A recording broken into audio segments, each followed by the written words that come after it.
Okay, here we are. Welcome everyone to this very special video of, I'm not sure what this will turn into. I am Brigantia Blackbird. As you can see, I'm joined by my dear friend Amanda. We're going to be talking about Herr Biden today. We're recording this on Tuesday, so our remarks will be up to date as of this moment. If there's any other further hijinks or shenanigans from now until when it posts Thursday afternoon, well, I guess that's just the way that it goes. We can only do so much to keep track of what's going on here. But the reason why I wanted to talk about this so much is just because of the extraordinary nature of the speech itself, the way it looked, the kind of what I thought was his quasi-religious phrasing of things. Well, okay, whoever writes his speech and then types it in the teleprompter, their quasi-religious phrasing of things. And also just because it is so egregious, I know that nearly a week later, we're still going to be talking about this. So here we are. So, Amanda, before we started, I think I asked if you had your blood pressure medication, and, we probably should have checked to make sure we had, alcohol or something handy. But how are you feeling? You feeling good? You ready to get into this? I am feeling good as one can feel about it, and I am ready. I have been prepared and trying not to watch too many of the pundits. I didn't want their opinions to infect my own observations, but you're right. They have been talking about it nonstop. It's very unavoidable. So that's for sure. Well, the implications of what he talked about was unavoidable, but let's start with Big Money Shop, the one that's been making the rounds on all social media with the memes. He's on that stage where it's backlit in blood red with the podium, with the Marines, looking like an identically matched set in the background, just ominously hovering as Biden is basically beating up on the country and explaining that if only we just do what he told us to do, he wouldn't have to hit us anymore. I feel like a battered spouse. But let's talk about how it looked. What was kind of your initial gut reaction to all that? Absolutely. Now, I did catch the speech live. I just happened upon it Thursday, so I did watch it in real time, first time around. It was just a gong at the, as you put it, the lighting, the ambiance, the military, all those things struck me right off as this is subliminal. There was lots of things, and then of course the obvious question: where are his handlers? They're obviously fault. Oh yeah, this is not his idea. I know that they were doing it as a power play, but he doesn't hold that kind of authority with the people, so it did not go over like they thought it would. So yes, there was a lot of that someone somewhere in some board meeting said this is a good idea, and very much of those ads that flop in application, and you're like, you went to school for marketing, and yet this got through all the different things, and this ad made it to print, or this ad made it to television. And so that ad that they put out there just completely it sent a message. I don't think it was the one they intended, or maybe it was. Maybe it's just that in your face now. Very authoritarian, but without the presence of the actual authority. He is a laughing stock. So, I'm not sure what would be worse, if it was just intended to try to gaslight people, or if they think, yeah, this is just who we are, and we're daring you to do anything about it. I mean, either way, we're in pretty bad shape. And like you said, you were absolutely right. I mean, this isn't someone that said, oh, well, Biden's showing up here at this and such time. We better get something together for the state. This was the result of deliberate choices, of calculation. That, I mean, people made decisions that thought, yes, this will be great. And why? Because I'll tell you what came into my mind. I thought, okay, so this is every World War II Hitler speech movie scene ever. This could be Mussolini or Stalin or Mao for that matter. I mean, I thought about Palpatine with his whole a speech that he gave to the Senate at and Revenge of the Sith of, you know, the attacks on me have left me scarred and deformed, but my resolve is stronger than ever. I mean, it was that kind of lighting. It was the General Hux in The Force Awakens when he's, giving the speech to the troops before they fire the planet-killing weapon at Coruscant, and then they wipe out the Senate. It reminded me of Daenerys Targaryen after burning down King's Landing. Like, really? yes, Really? yes. I had visions of Scar from The Lion King in his triumphant speech. It was very, a turning point there. Not the Bill Pullman of Independence Day. Wasn't that? No. It wasn't a feel good feeling. It was that oh shit moment. That Yeah, this dude is gonna follow through. He really is gonna fire the nukes on us. That's how it felt. And what kills me is that, I love the color red. It is my favorite color. But even as an aficionado of it, that is a color that has to be handled with care. I mean, and I have it in my china cabinet. But you know what else you see? Floral dishes, friendly, bright colors, happy, cheerful. And where I do most of my other video recordings on that bookshelf underneath my altar, again, I have a red cloth because it's fall, so I'm using more reds in the house. But you also see the colors of all the books. You see my various crystals. You see something that's more about warmth and not about, this is what I have to tell you, people, and boy, you're going to fall in line. I mean, it's a completely different atmosphere. I mean, and the way they missed the mark. I mean, it's you don't do these things on accident. and definitely with the use of the military, it would be one thing. Obviously, I know that the Marines are usually tasked with the present because a number of factors. One, they are the most elite. Secondly, they have the coolest uniforms. Their dress uniforms. Navy comes in a close second, but those Marines, they look sharp. But the thing about it is, the shadow. That Yeah, really and their me. faces in shadow. Yes, they're very that bothered me a lot. And then the idea that they were somehow being used as props, like the Yeah, flags that stood beside that were also not lit, which is also a no. Those are weird things that lended a hand to where their allegiances really lie. It's not about highlighting the military or, they weren't there. It would have been different if it was for service or if it was private safety or, anything else. But to use the Marines specifically is a show of force subliminal message. The same way having an armed police officer guard your venue is a subliminal message. So it's hard to deal with because I come from a family of Marines that are deeply insulted by the that somehow he has the blessing of the Marine Corps in the words that he spoke. For a long time they've been upset that the Marines want to treat them coming off of Air Force One and Marine One, things like that. But again, all that aside, I think it was a wrong place to put them. That it's not a typical thing for a president in his background. So it felt very proffish, very disrespectful. And I think that was intentional, because who is more patriotic than anybody else? The damn maggot extremists. So Right. it's a direct eye poke, I believe, to all those people who claim patriotism. And, you know, as much as he wants to bless the truth, then, you know, Does he it's like, though? the irony there is not lost on me, never is.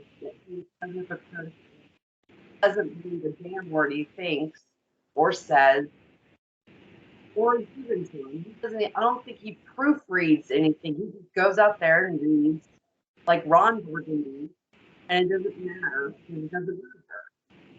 Yeah.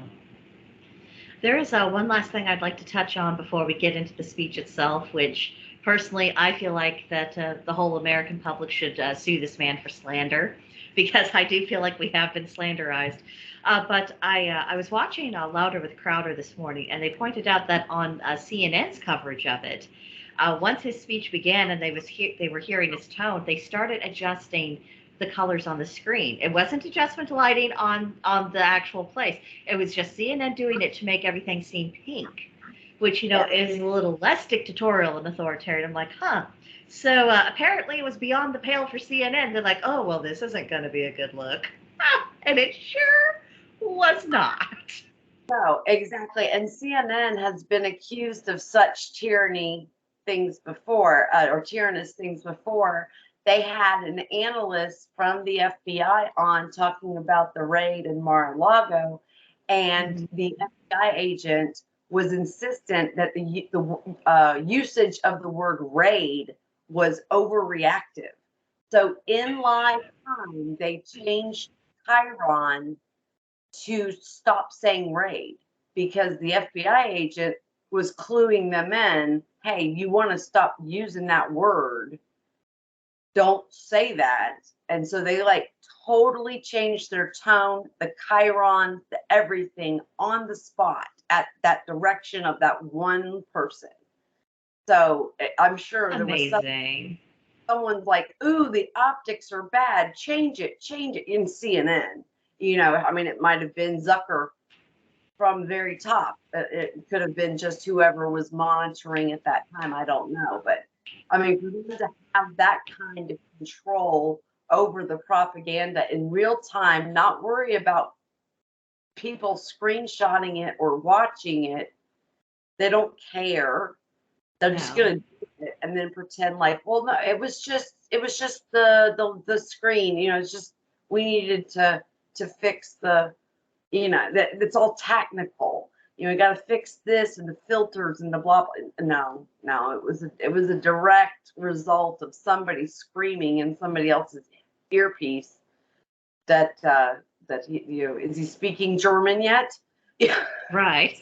Well, I mean, and you know, the next day I got to hearing that the term pedo Hitler was trending on places like Twitter. So we were definitely not the only ones who were feeling that.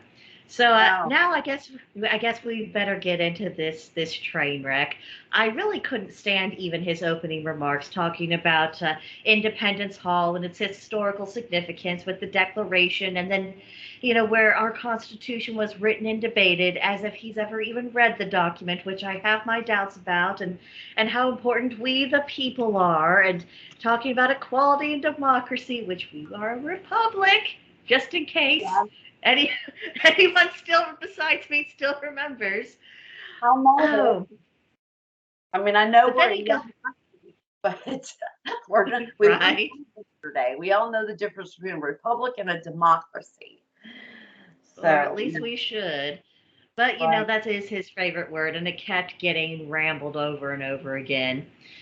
But where he really starts getting into it is that, because I've got the transcript in front of me, it says that as I stand here tonight, equality and democracy are under assault. We do ourselves no favor to pretend otherwise. And I couldn't even get past that. I thought, if there is instability in this country, who do you think caused that, old man? It's not the people who are ridiculously law-abiding, that's for sure. Well, here's the interesting thing about that whole piece of rhetoric at the beginning is that you've got this decrepit old white man standing at the foundation of the country, meaning that, he called it sacred ground, which, okay, whatever. So he's getting on sacred ground where these sacred documents were written and ratified, and our founding fathers. These are all the same institutions that his base and the left seek to destroy because it's so racist and outdated and uninclusive and all of these things. So he's propping them up to be all the righteous things about this, the country, when his side is the one saying this is racist, these institutions are racist.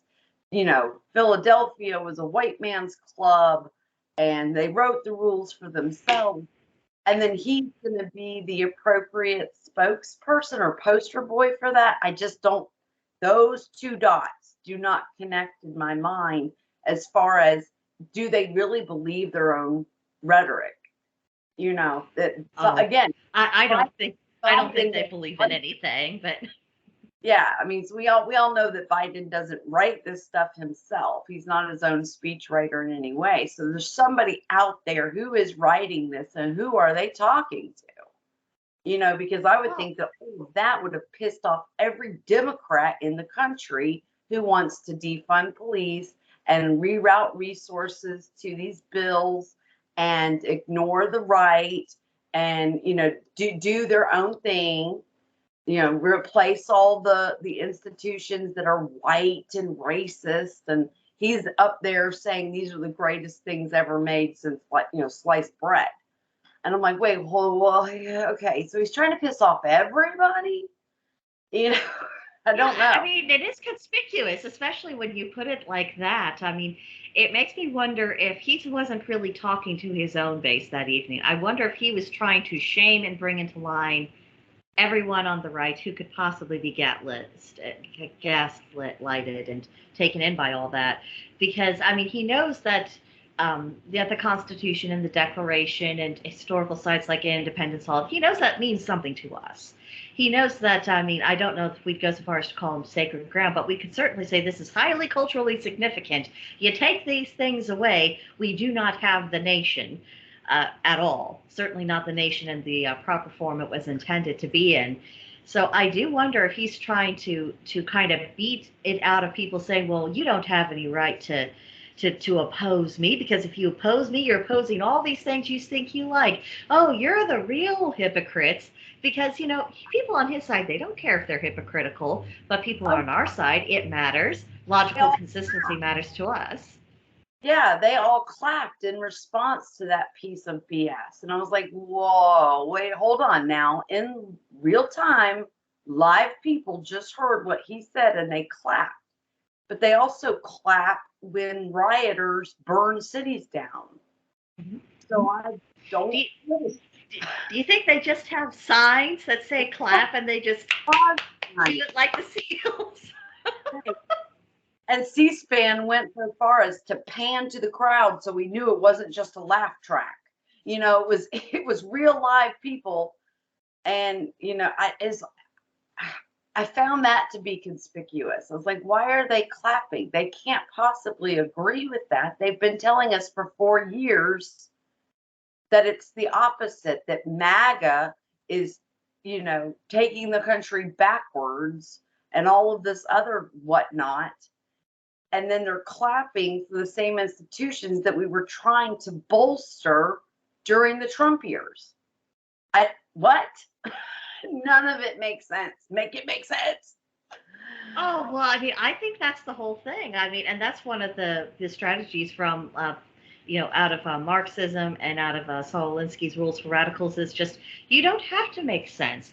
I mean, and once you've got people who are just doing things because you match their team jersey, you don't have to explain yourself to them. You don't have to do anything to them. You throw them a bone every now and then just to keep them under control, but you've already taught them not to think. You've already taught them to reject logic and to not see how information needs to integrate itself together in a sensible fashion because you've trained them out of it.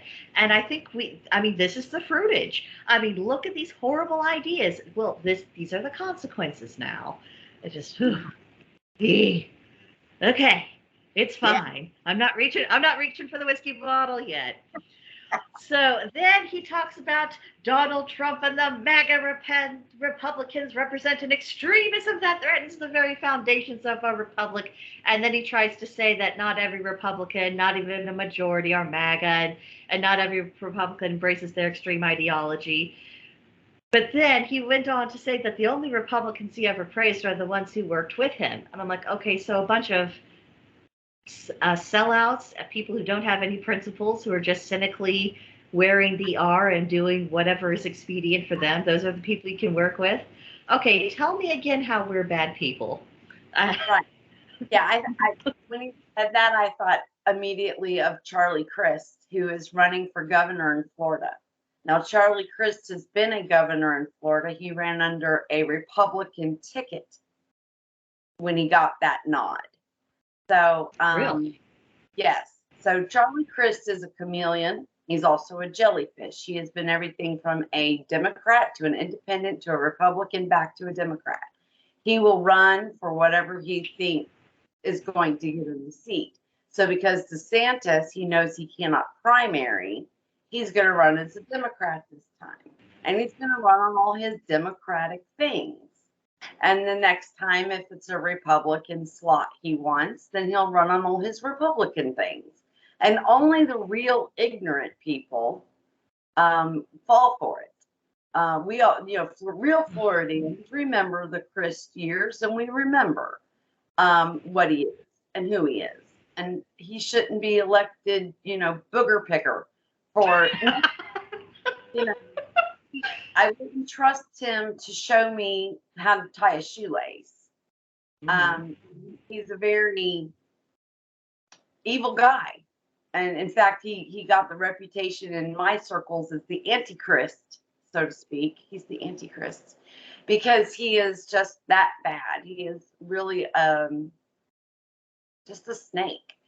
And so the idea that he, wants to tout all of his democratic achievements. And when I say democratic, I mean, New World Order, globalist agenda, euthanasia, and some of the other unspeakable things that we can't really talk about on the YouTubes regarding minors and what they should be doing with their bodies. Right. You kind of, yeah, he's on board for all of that. So there isn't a little bone in his body or anything that he won't try just to get into that position of power.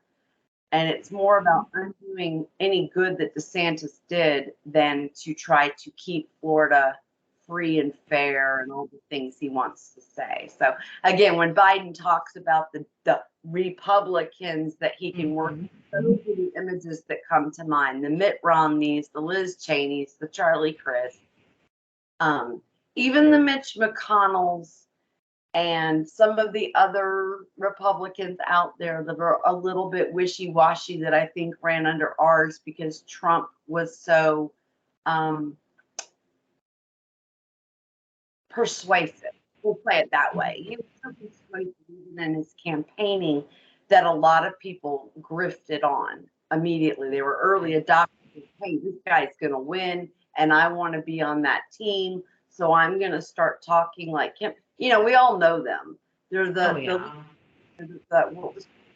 flora out of Georgia. You got the Senate nod from Kemp. You got the appointment when it should have been boy. She got it because she said all the right things. But then she did all the we've all learned our lesson a little bit by just believing in, that the red is right. That's not a good methodology. Yeah. So if they're looking No. for Biden, I'm suspicious. If they're down with any of his ideas, I'm suspicious. Yeah, because I will be getting into more of those as we go along. Because what common ground is there at this point? And on that point, what did you think of it when Biden was saying that he's not president of Red America or Blue America, but of all America? Yeah, What? interesting wording. All of America. Mm-hmm. Yes. Well, I Because guess you know, wherever his because because it's not how it has felt the past couple of years. But you know, so sometimes how I feel is not representative of how other people feel. So I just wanted to confirm that. But yeah, then he went on about. I think Oh, it go would on. have been. I think it would have been probably a better wording, even if he had just said, "I'm not red or blue. I'm purple," or something that would mean a unification of the existence of both sides.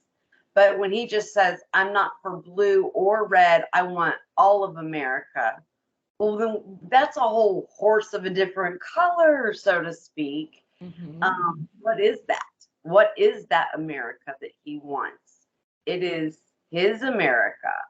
His America. That's the authoritarian coming through. So he doesn't want to be president of who he's representing. He wants to be president of this ideal in his mind, which I'm still convinced he thinks it's 1991.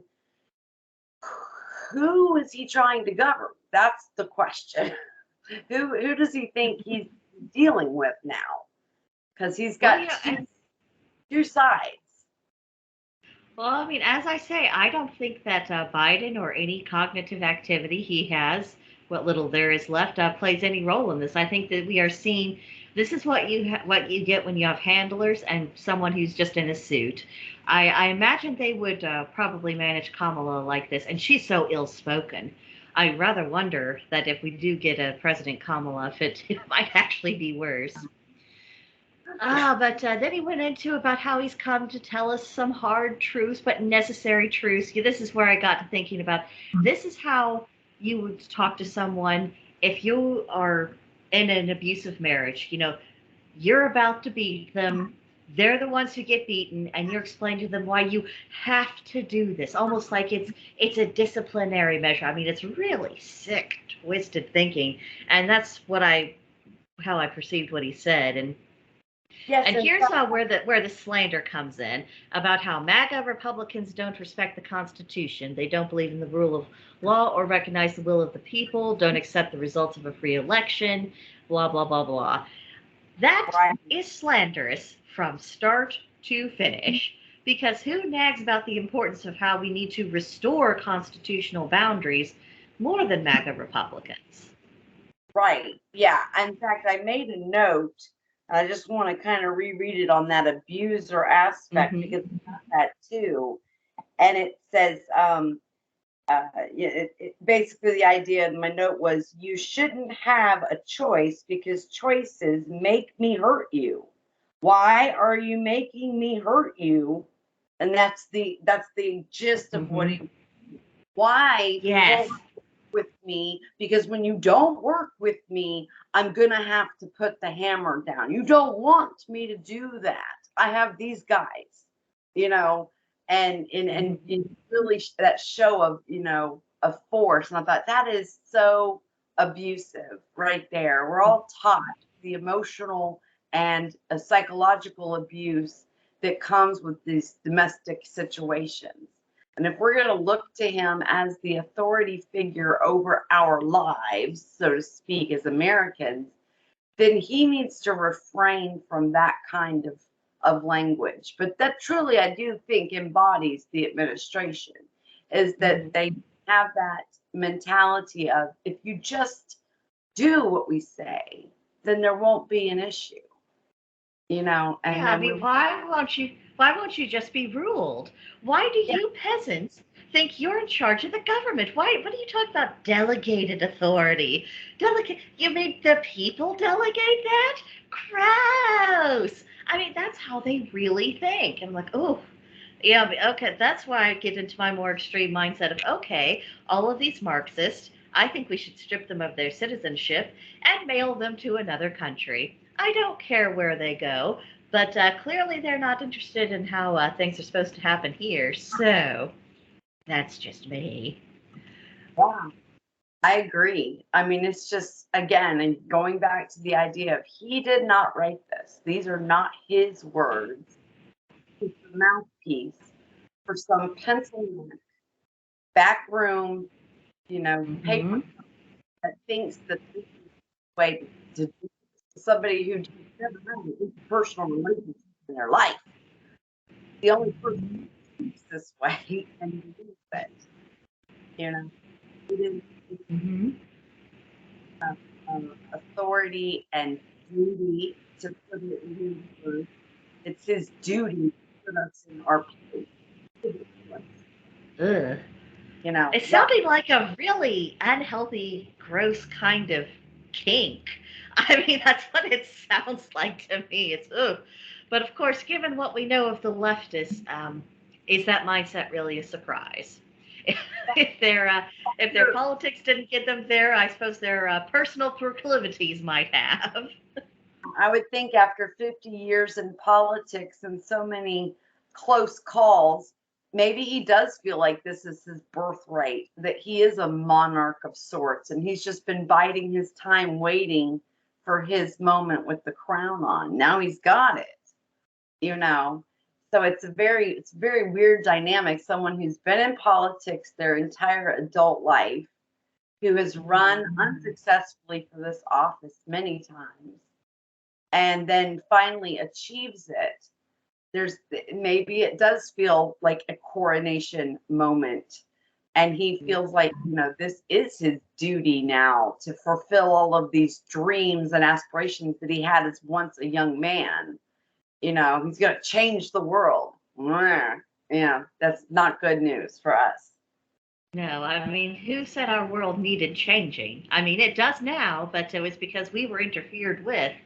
I mean, and I think this goes to show this is exactly why the founders did not want career politicians.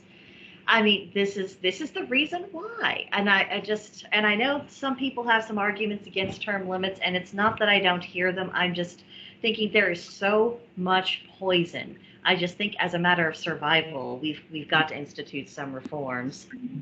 So in this speech, he also had a whole lot of projection, accusing everyone else of what his team was doing, promoting authoritarian leaders, fanning the flames of political violence, threatening personal rights, threatening justice, the rule of law, threatening the soul of the country. I know what I thought when he said that. I wanted to get a nice mirror and just put it up to him. Well, what I want to know is, what is political violence? I would Yeah. define that as imprisoning your enemies. That's political violence. Political violence is outright propaganda. That's political violence. So he's trying to equate political violence to an uprising of opinion and dissent. That's not violence. That's opinion and dissent. And so those are two different things. So we the people have no power to imprison or to otherwise harass our political foes. We might call the cops on them, but we still have to rely on the justice system to do its course. But he, on the other hand, can just say something and it happens magically. So who is really politically violent? you know so again, I want to get that definition really hammered down with the leftists. What does that mean? Does it mean physical violence? Does it mean military violence, where they tap on your door and gently ask you for your guns? Or what is the violence that he's anticipating or that he's seeing? Because later on in the speech he talks about how what we see, he's projecting what the Western worldview is versus the democratic worldview. And I'm thinking, no, that's opposite too, you know. So our ideas are completely different wavelengths as to what we think good and evil are. So what is violence versus just dissent and healthy debate and, you know, navigation through tricky situations? There's, you know, violence of any kind is not who we are and stuff like that. No. Has he read our history books?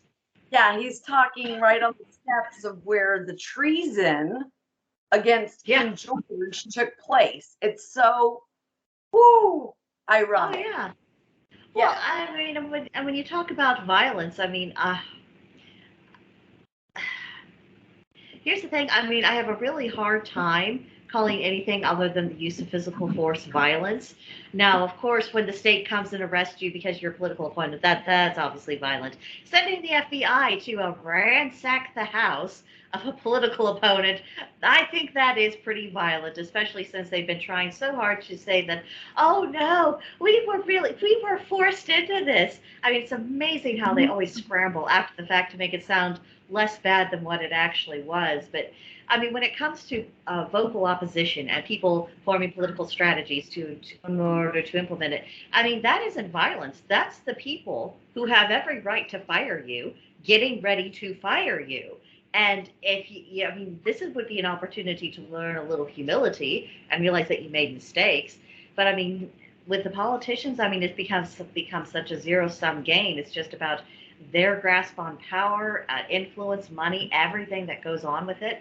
I mean, you would think that they are landed aristocracy, over in Europe, saying, "I cannot believe the mob just stormed my castle. They said that." They don't actually have to do what we say anymore. I mean, can you believe this? I mean, this is how they're acting. And it makes me wonder how many years went by when the public generally thought things are okay, but they were acting like this behind closed doors. And the only difference is now it's out in the open and they're wondering, well, why don't people just accept this? Right. Well, because it's not how it's supposed to be. Right. Yeah, I think there's a lot to be said. I mean, I think the country as a whole, generationally, did a lot of growing up in 2001.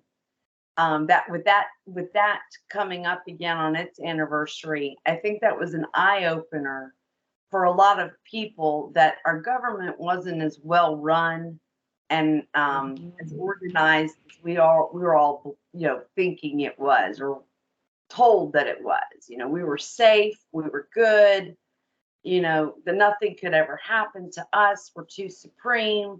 Those are the kinds of things that were being touted in the late 80s, early 90s, and then bam, we got our jaws knocked open, and I think that we did a lot of growing up as a country patriotically.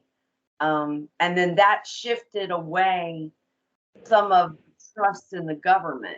Immediately there were those who were like, this looks fishy. This looks weird. Why didn't we know this was coming? How can they, they know this, they know that, but they were completely blindsided. And the Democrats in this administration are playing that same game.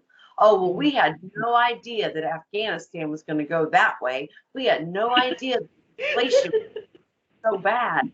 And then they have every idea that Trump was hiding something. So, which is, I mean, really the disconnect is real. Yeah, so there's a lot of, we kind of grew up and we can see it now.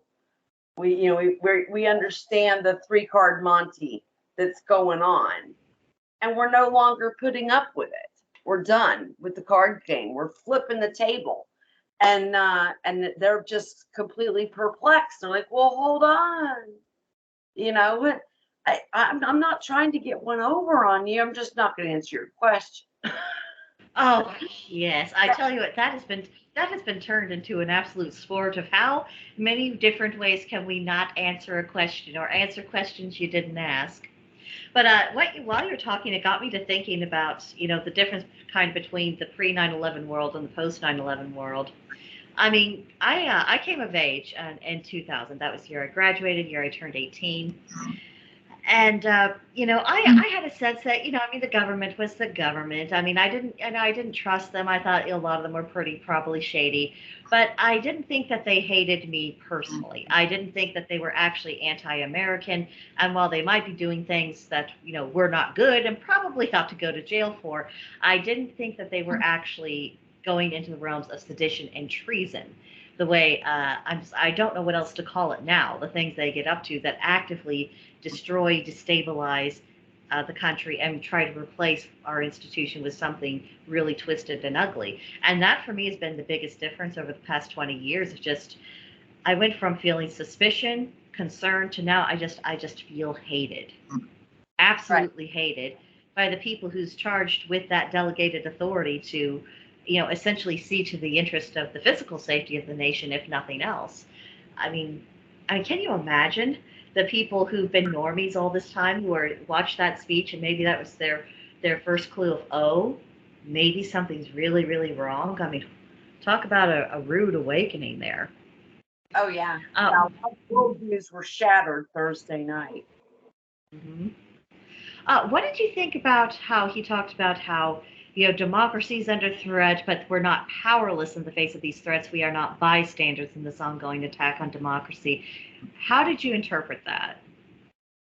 That was interesting because I believe there was a conflation of words. He talked about we a lot. He used that pronoun a lot. We. So again, I don't think he was talking to the nation as much as he was talking to the world. And so again, going back to earlier in his speech where he talked about, the mainstream Republicans and people that he could work with, that's not so much us as the right or the conservatives as it is those people around the world who agree with him and will side with him, or vice versa, that he agrees with. And so when he talks about the powerful being able to overtake this MAGA stuff, I think he was really frog leaping over the American people and addressing the world at large more so. And so we have to be real careful when he talks about we, because again, we the people versus those dirty MAGA people. They're not people. They're not the people that we're including here. You here in front of me, they're clapping. You out there on the other side of the world who are, busy in your sweatshop with CNN on 24 hours a day.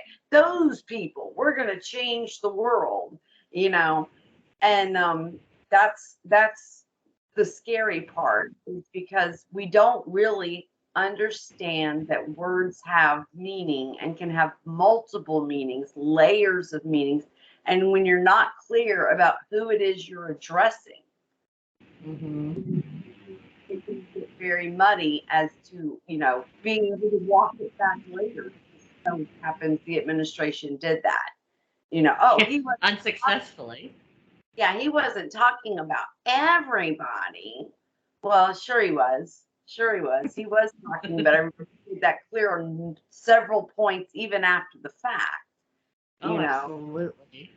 So, well, in talking about we's, the possible we that I thought he might have been referring to, and let me know what you think, is I thought, well, is he talking about those good old rank and file rabble-rousers within the Democrats, the Antifa types, the BLM types, the ones who will actually go into the street and knock some heads and bust some windows?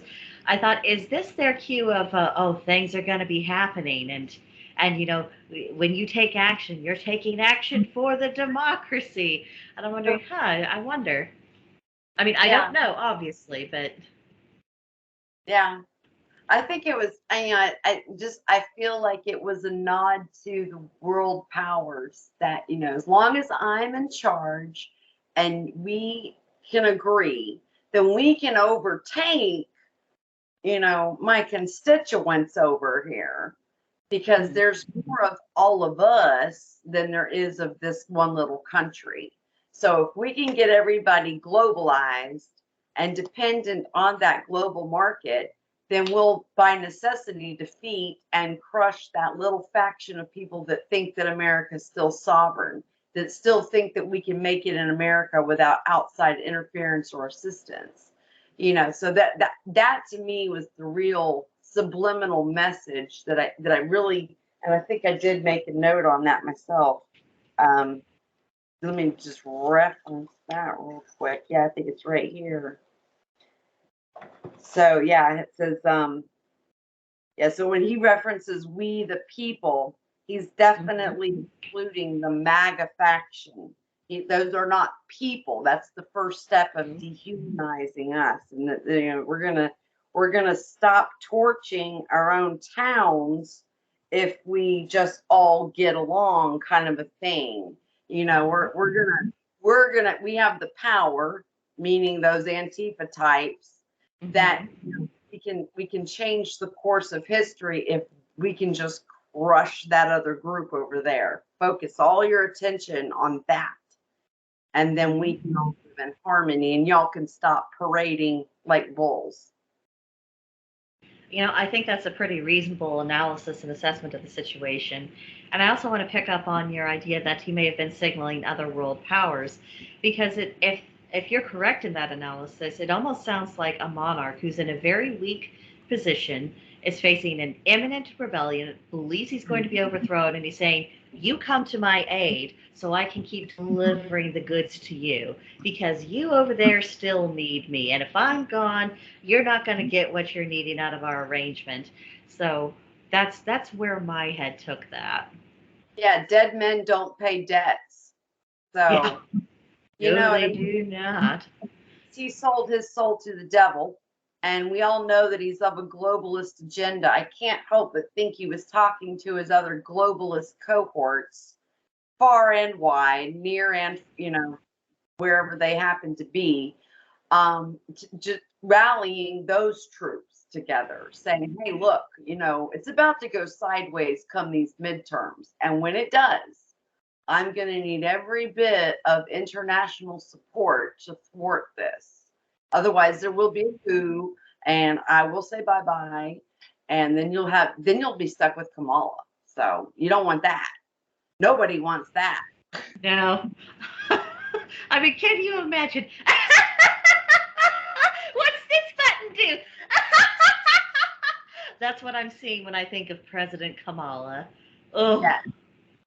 Yeah, she'll invite all the congressmen to come in and daydream with her about what tomorrow is going to look like.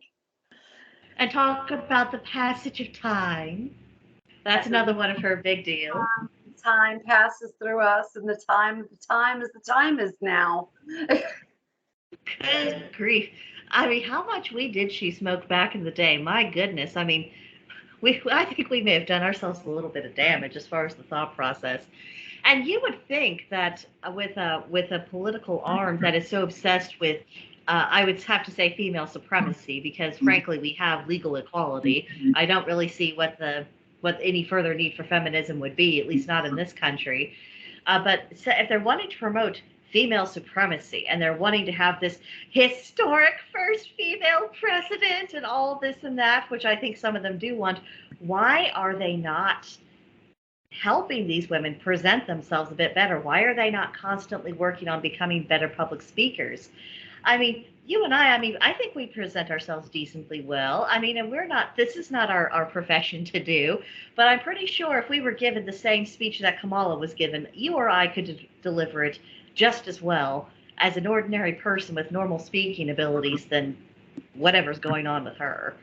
But this isn't about Kamala's speech. Getting us back on track. Let's see. I mean, I've been going through the transcript, and it's just one egregious freaking thing after the other.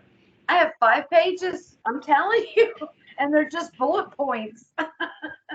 I know it. I mean, I don't even know what to go on to next, just because we could spend an entire hour on any one of these sentences. I mean, Tim talking about violence is never an acceptable political tool. Well, what was Antifa and the Black Lives Matter riots all through 2020? I mean, what was that? Because Democrats, including his own vice president, were actively bailing them out. People who were hurting, not even political targets, ordinary mom and pop shops, ordinary people. Why was that okay? Right. Yes. I mean, again, yes, that whole conflation between actual violence for a political purpose and genuine dissent and uprising against an unjust or an injustice of any kind. So I would say that if the community believes that someone is jailed wrongfully or convicted wrongfully, they have every right to stand outside and protest and make their dissent known. But when they don't get the verdict that they want, they do not have the right to burn down the town. That's a whole different story. And so again, equating this violence of any kind. Well, differing of opinions is not violence. Silence is not violence, regardless of what you hear. In many traditions, religious and otherwise, not speaking on something that you shouldn't speak on is considered a virtue. And so if you have no opinion and you stay silent, that does not mean that you are, a fence sitter or that you are somehow condoning what is going on. It is simply refraining from being so emotional about it all. So I think there's something to be said about, what is it, the violence that he's worried about? Is it because he knows that our violence is more strategic than his? Because we won't take to the streets and burn them down. We will swiftly and judiciously replace every single one of them. Well, maybe that is their fear right there. I mean, in our own Declaration of Independence, what was talked about, when things become so intolerable for a people, they have the right to alter or abolish their government. And like a lot of people have talked about, well, okay, I think we need to abolish the current paradigm and restore the Constitution, only have a few more protections for the people against the government and penalties for the government when they exceed those boundaries, as of course they're going to do, because I don't see the nature of politicians changing anytime soon, and I'm sure you don't either. But I mean, at the end of the day, we have the right to do that, which actually brings me to his next little phrase that I found really irritating about how you can't be pro-insurrectionist and pro-American, they're incompatible. First of all, January 6th was not an insurrection. Traditionally, people bring guns for that sort of thing. And second of all, the people are the sovereigns of the nation. We cannot insurrect against ourselves. We can tell the government you no longer serve our needs, and since you ignored our process, we are now going to institute something else. So, okay, my rant's done. You can have it. No, I agree completely. I think that was the most ridiculous, baseless statement possibly ever made, and we're all dumber for having heard it. Yes. It's insurrection in itself, again, is one of those words that they use. It's a buzzword to instill some kind of a fear that somehow this small fringe group of people, and I mean, compared to the nation, January 6th was a small sampling. It wouldn't even qualify as a scientific sampling for a clinical study, So for that small fringe of people to be so threatening and so violent and so impactful that nothing happened. They didn't succeed. So it'd be a different story if they had actually broken in and changed anything. And he was speaking this from the gutter where he belongs. But the same thing is that it's not American. But it is. It's totally American because, again, he's standing in front of Independence Hall where the original treason against King George began. And we must not forget that. We were treasonous in our nature to another government before this one. So therefore, again, we the people are not the government. They work for us. And we are in charge, not the king. So it's, again, that whole mirrored switcheroo that he likes to play on every topic, where, you're not American unless you agree with me on this. You're not patriotic. It's your duty. It's your civic duty. It's this, it's that. It's your sacred honor. Same thing with voting being the most fundamental right. Well, that's why we didn't vote our way out of the UK. And we didn't ask their permission either. We sent them a note saying, well, it's sure been nice knowing you, and I hope we can still exchange letters, but we're going to have to go our separate ways now. Okay, bye-bye. I mean, that's what we did, and believe me, the Crown never forgot it. And actually, because of their experience with us, I think that really formed their decision-making process and how they dealt with other colonies who ultimately wanted to become self-governing, which is why, had people who were able to negotiate settlements. And they're saying, okay, well, I mean, we'll still acknowledge the crown, but we want our own parliament. Okay, that's how you got dominions. That's how you got the Commonwealth. And that's how you essentially, why the UK is still the power that it is because they learned from us that if you don't talk to people, if you don't meet them halfway or address their concerns, then there comes a point where they're just going to say, okay, I'm done. I'm done with you. I mean, say what you will of the British, they learned their lesson with us.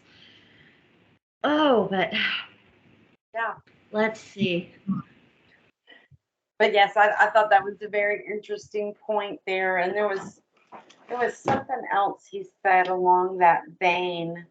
See if I can find it.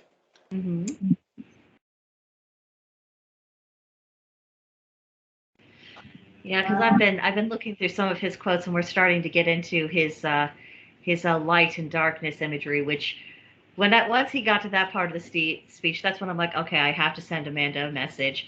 We have to talk about this, just because the way he was evoking it, it was just so quasi-religious, and it made me think about the overall progression that the political left has been on. First disagreeing with them was inappropriate because you just weren't enlightened. Then it moved into, oh, well, that's immoral because we have the moral high ground. We're better people than you. And now it's getting into well, we're just going to make that illegal.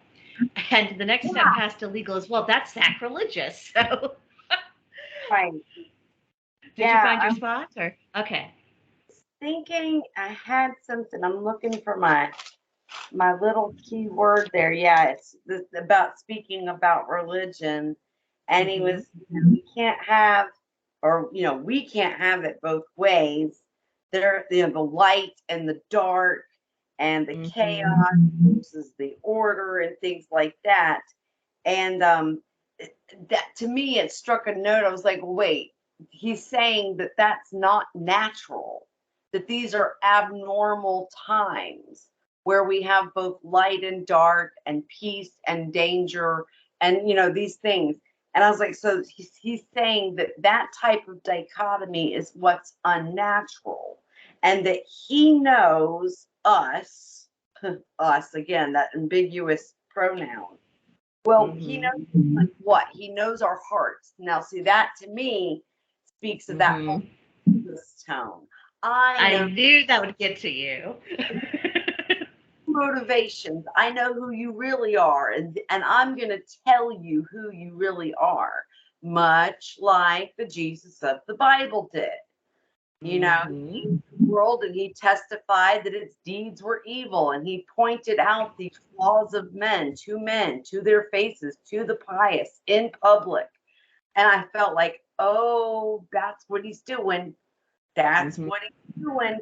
He's putting himself up to be maybe not necessarily JC, but a martyr. He wants to be a martyr so bad, but not a martyr to the faith, a martyr to this new world government. He's going to be Okay. one of the early adopters who puts it all on the line, and he puts his bet on the American people and blah, blah, blah. And we're going to fail him big time, because we do not like what he wants. And we're not going to stand there and be bystanders, because we were told by him not to be bystanders. So he cannot have it both ways. He's either going to have light and dark and all something. You know, he's going to have to pick, because in my view, light and dark is a necessary for this world. You must have one, the other, and or both. You know, and if it's a period of all light or all dark, they still are coexisting, because somewhere where there is no light, there is darkness, and somewhere where there is no darkness, there is light. That you can't just erase one. Mm-hmm. So, and I like that you bring that up, because I mean, I figured that would strike a chord with a lot of people from the Abrahamic traditions, because there are a lot of people of that faith background in this country. And then when he started talking about light and dark and, good and evil and all this stuff, I'm like, he is appealing to that stuff that people have had hardwired into them from the time that they were children in many cases, and people who may have re-embraced it more zealously as adults, as you yourself have. And I thought, he is trying to twist their own perception of faith against them. And I thought, if there's a worse thing you could do to someone to manipulate them, I'm not sure what that would be. And I mean, that's pretty amazing. I mean, that tells me that his Catholicism is all in name only, because if he was really Catholic and had any sort of fear of hell, for one, I don't think he would be giving a speech against a backdrop that some people have described as being very satanic, hellish in nature.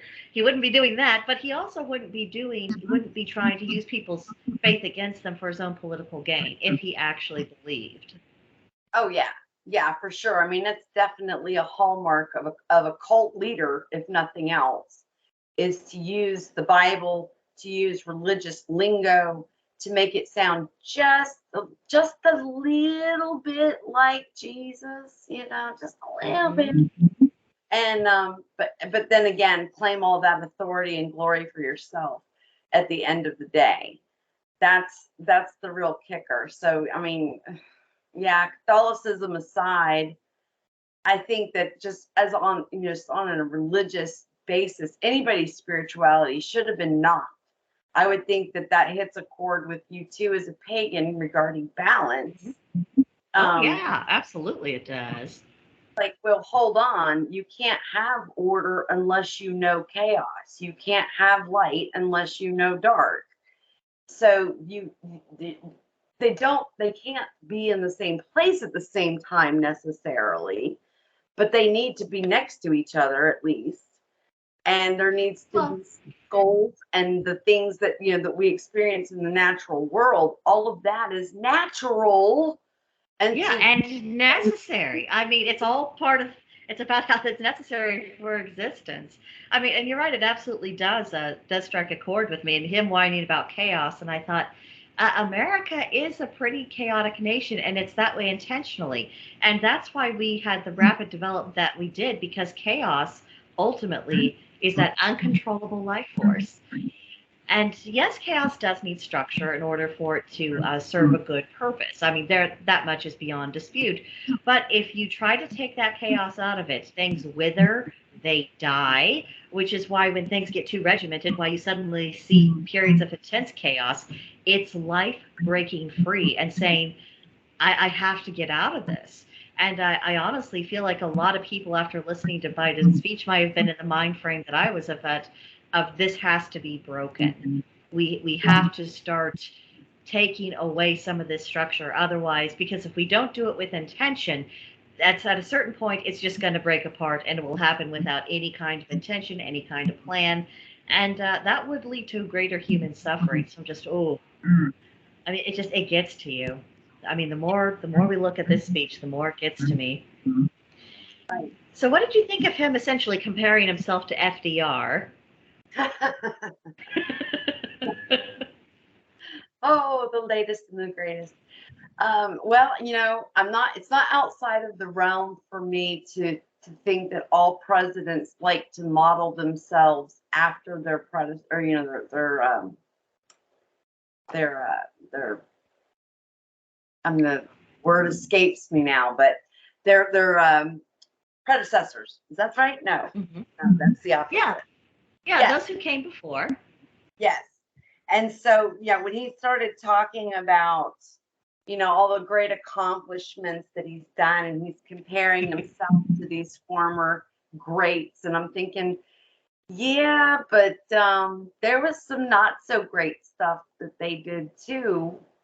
And they kind of, did us a disservice here and there. And, so these roads and these bridges and this, all of these things that he wants to say that he's rebuilding or he's creating new jobs for, and, the economy's so good. And I'm thinking, no, just like COVID doesn't line up with my reality.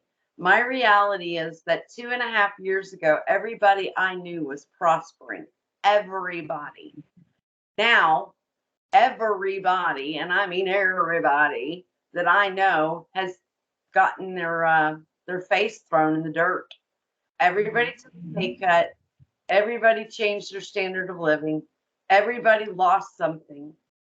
It doesn't equate in real life. So for him to say it's the fastest growing economy, well, that's because when you turn off the light switch and then you turn it back on, then yeah, it kind of comes back fast. That doesn't have anything to do with the, with the current of electricity. Right. It was always there. You just allowed it to then come back fully. And I still don't even think that the flipping of the switch was to his credit. I think he did it begrudgingly. He did it because it was far past time. The eyes had been opened, so to speak, that COVID was not what the monster that we were told it was. And people started to defy and realize they weren't going to die. And so then, you can't deny it anymore. You have to admit it. And so they loose the nation, and then they claim, oh, look at the success that we same thing with job creation. So at the same time that he is burying fossil fuel industry, he's bringing about and creating these new jobs. Yeah, we've heard this line before. This whole job creation. So we're going to kill this thing over here and then reassign all the jobs over here. And those are created. They're in addition to, no, they're not in addition to. So again, it's basic math skills and that semantic sleight of hand that they do when they talk about all the greats and wonderful things that he's doing. Because as of yet, my city's still full of potholes. And I know that this is a decade project, but I would think that the holes in the existing streets are far more important than building new ones. I would think so. I don't know. Well, practicality isn't the strong suit of socialists or math or anything that actually improves the human condition. And let's not forget, FDR was a socialist too. Most of what he did was grossly unconstitutional. And he's the reason why we had an amendment passed that forbids presidents from running more than twice. He is the reason. He is the guy, because the Americans were looking at him like, we can't be doing that. And now that they've taken it into their heads that they can do that, we need to put some limits on the politicians. Now, if only they had limited terms in Congress as well, we might be in better shape. But I mean, this is what happens. This is the predictable result. Socialists always make things worse for everyone. And while they tell everyone how well they're doing, and then if you disagree with them, well, I guess you just need to be re-educated, don't you? I feel like that's what's coming. Yes, I do. I think the same thing, that he is priming the waters for re-education, for persuasive speech and action. That he's kind of troubling the water, so to speak, with his better angels to make sure that the rough house gets out. that we don't fight back, or we're not in a position to legally fight back, which is the way the right handles things. We're peaceable, and we're diplomatic, and we're undemocratic in that way. We're republic in that way. We rely on our representatives to actually do the representing, and when they don't represent well, we replace them. And Democrats, they pick a party leader so that they can forget about the job altogether and leave it to someone else. And they're happy to do that. And if they want to live that way, better for them. Go for do it somewhere else is my idea. If people want to leave and go to Canada, that's great. Or they can go to Mexico, that's better. They can divide. They can have, the people who live up north that love Canada, and the people that want it hot go to Mexico, go to Central America. The people who think that we're the UK, they can go live in Sweden, wherever y'all want to go. But I would say that we the people, the real people, we get to keep this land. I'm not really willing to forfeit our resources so that they can benefit off the backs. Because I'll tell you, if there was a national divorce, the Democrats are evil, but they're not stupid. And they have planted their roots where the resources are. New York is the natural port of the world. So is California. So strategically, those two states, they want. And if they will run things from those two states. That's all they need. They don't need the landmass, because obviously they don't want the numbers. They don't need the people. They just need the resources.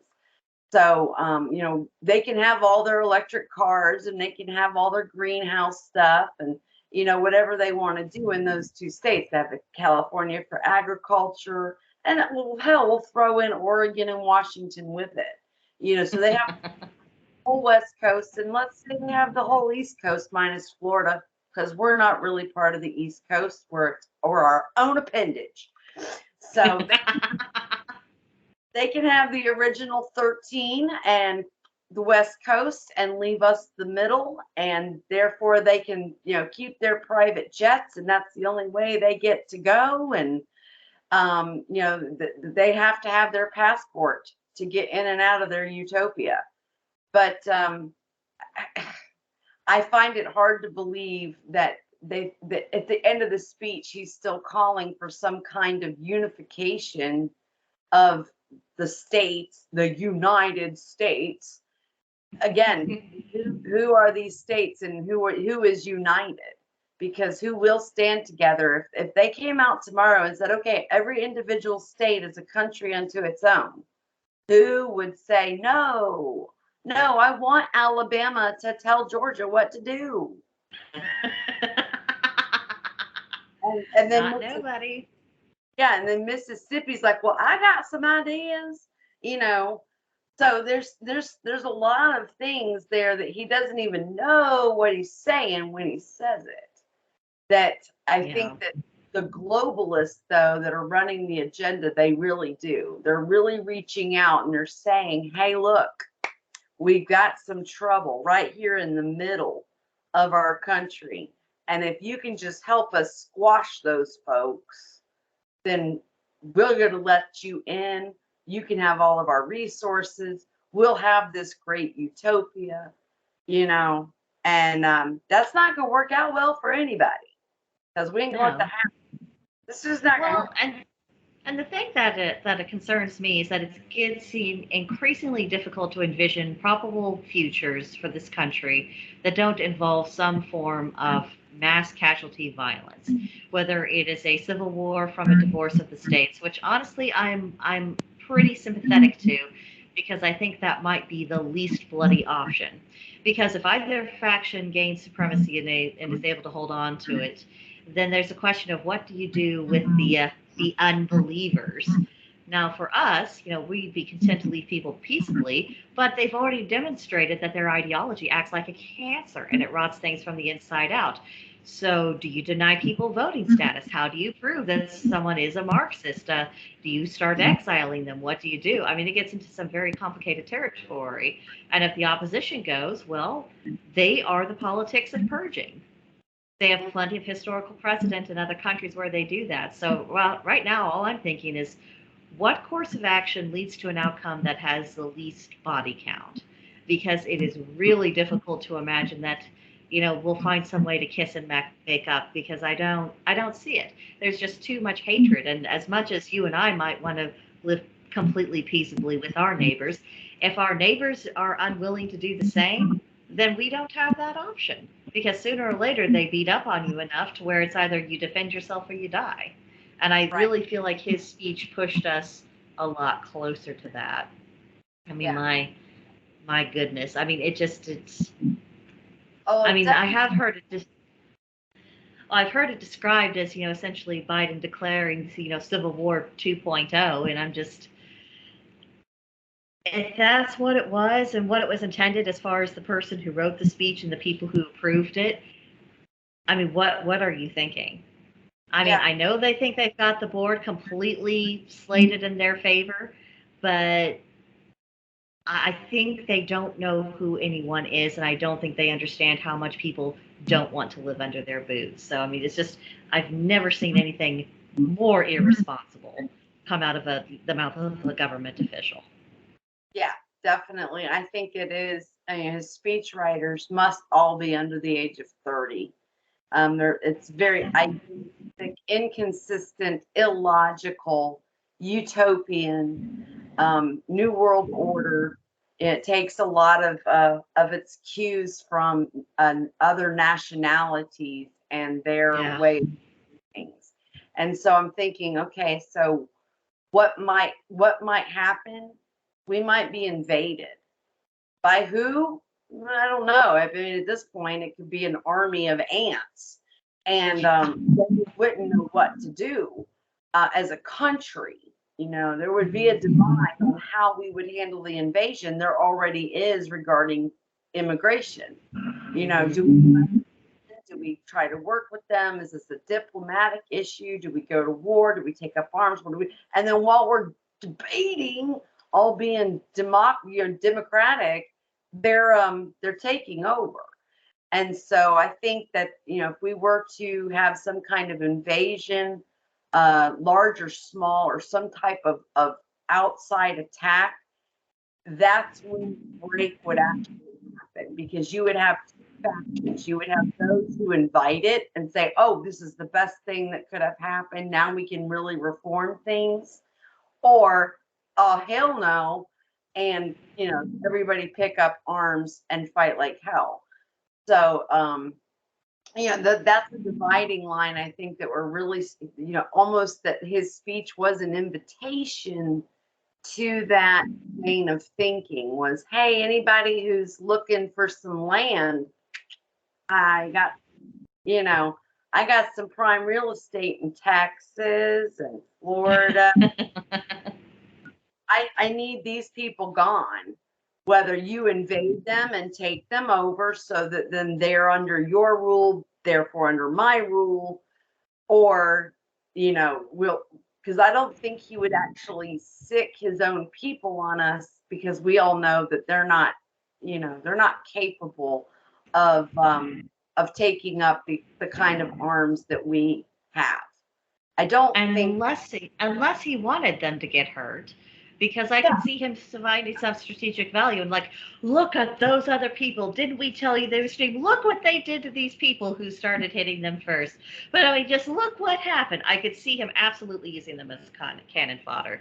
And in case anyone from Antifa, BLM, for some odd reason, if you're on this channel watching and you're still here, first of all, well done. And second of all, do not trust these people. They are using you. Your life means nothing to them, and they intend to dispose of you as soon as it's convenient. So, word of the wise.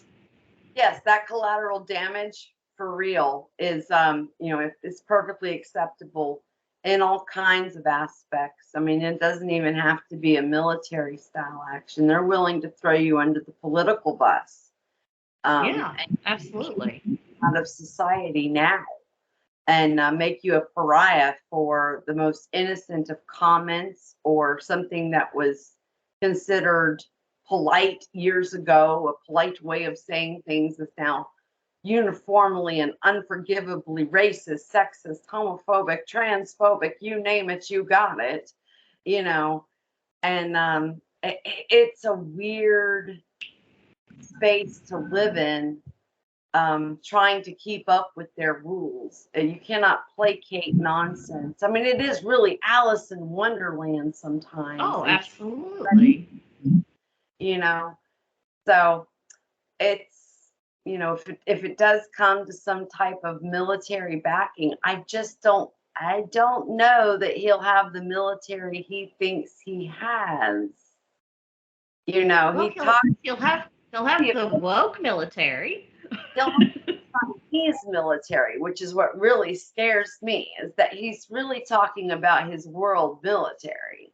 You know, again, calling in those favors for all those backroom deals that he did has really started to pay off for him, because he can make the big dog threats and not have a military of his own to back it up, but know that the UN and NATO and everybody else is going to come to his aid.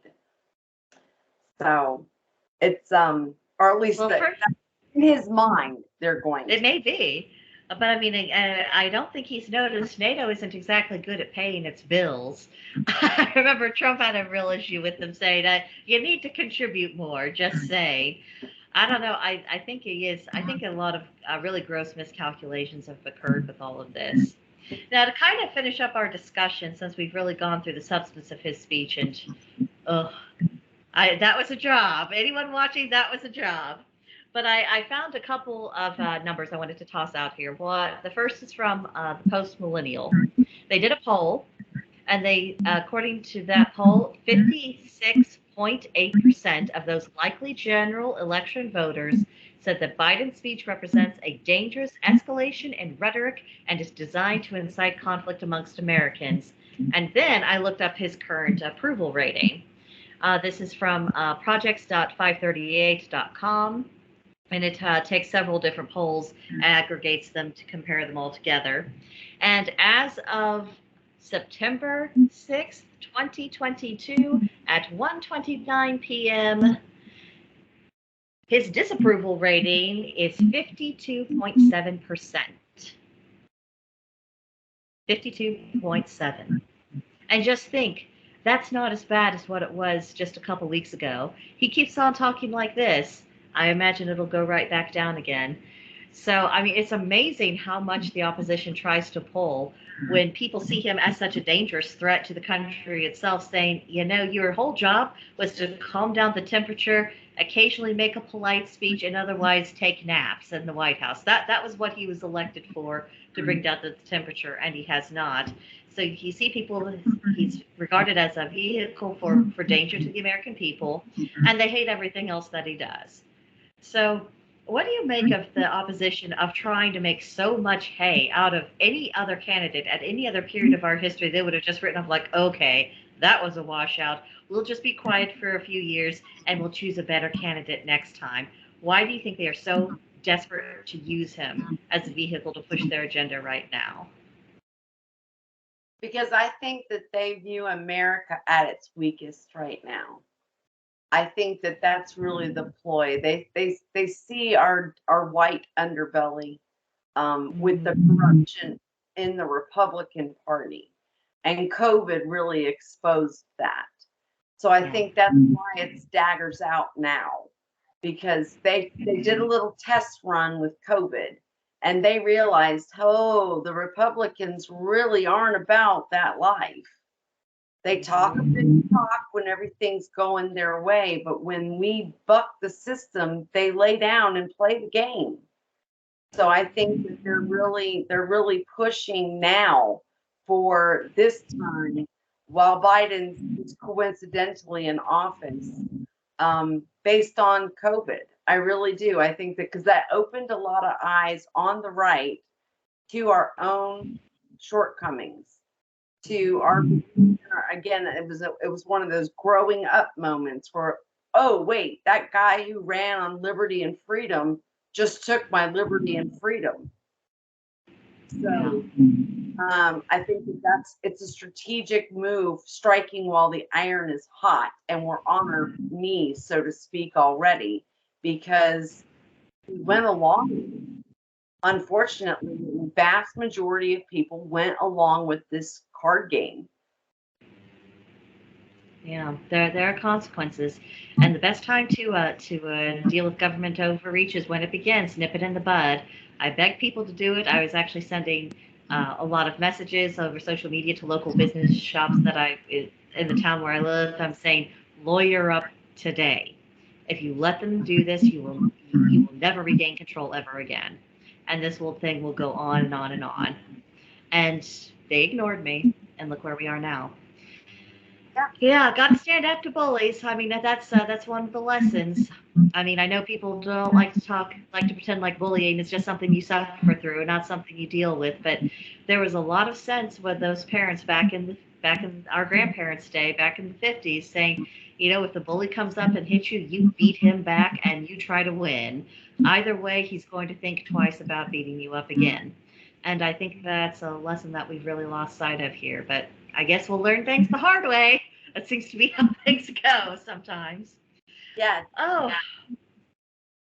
Well, we've gone on for almost an hour and a half. Any final concluding thoughts, or? Yes, I want the American people, anybody, everybody, to get a dictionary.